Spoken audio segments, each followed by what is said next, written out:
ఇప్పుడు ఒక పార్టీలో జాయిన్ అయ్యిండు కాబట్టి ఏదో ఒక లీడర్ కోటరీలో ఉండాల్సిన వ్యక్తేనా అంటే నేను లేదు మీరు ఒక కోటరీని తయారు చేసుకుంటారా భవిష్యత్తులో? కాంగ్రెస్ పార్టీలో అనేకమైన అర్రలు ఉంటాయి భయ్.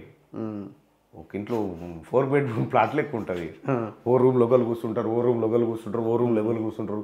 ఏడలేనుడు ఆళ్ళ కూర్చుంటాడు, లేనుడు కిచెన్లో కూర్చుంటాడు. అంటే ఇంట్లో ఏమున్నప్పటికీ ఇది కాంగ్రెస్ హౌసే.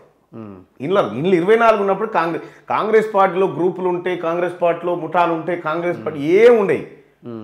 ఇది రక్తం లేనట్టు భీకర యుద్ధం ఇదంతా. కాంగ్రెస్ పార్టీలో జరిగేదంతా రక్తపాతం లేని భీకర యుద్ధం జరుగుతూ ఉంటుంది.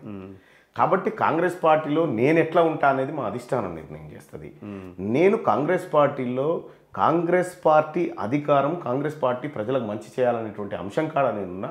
నా అర్రేడుందో సరే, మీరు ఏ అభిప్రాయంతో ఉన్నారో మీరు చెప్పే ప్రయత్నం చేస్తున్నారు. కానీ మిమ్మల్ని నమ్మేవాళ్ళు ఒక సీనియర్, ఫర్ ఎగ్జాంపుల్ రేవంత్ రెడ్డో లేకపోతే ఉత్తమ్ కుమార్ రెడ్డో ఇంకొక ఆయన అరే మల్లన్నని నమ్మొచ్చా అని ఒక క్వశ్చన్ మార్క్ పెడుతున్నారు.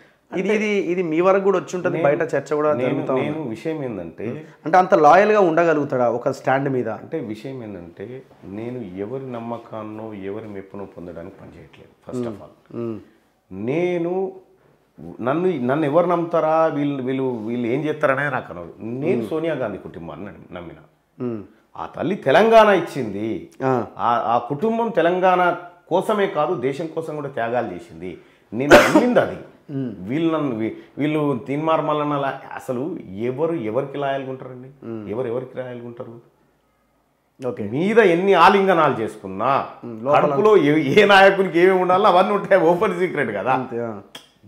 మంచిగా గదవులతో పలకరించుకొని ఇవన్నీ ఉంటాయి కామన్గా.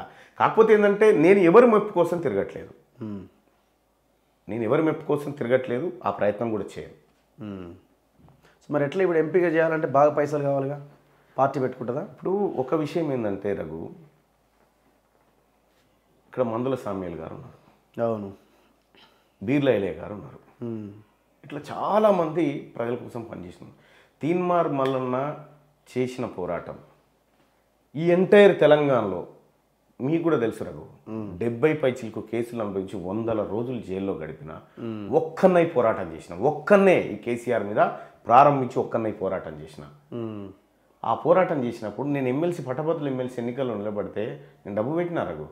34 అసెంబ్లీ కాన్స్టిట్యున్సీల్లో ప్రజలు కళ్ళ కత్తుకొని గుండెల కత్తుకొని మా తమ్ముడు అని చెప్పి నాకు భారీ ఓట్లను తీసుకొచ్చి ఇచ్చినారు కదా. డబ్బు పెడితే వచ్చినాయి. ఇదంతా ప్రజల ప్రేమ ఉండాలి, ప్రజలకు వీడు మావాడు అనేటువంటి ఆకాంక్ష ఉండాలి, వీడు మనకు న్యాయం చేయగలుగుతాడు అనేటువంటి ఆకాంక్ష ఉన్నప్పుడు డబ్బే ప్రధానమైతే ఈ అంబానీలు ఎప్పుడో ప్రధానమంత్రులుగానే ఉండేటోళ్ళు రఘు. అది డబ్బు ప్రధానమైనటువంటి అంశం కానే కాదు. సో ఇప్పుడు కేటీఆర్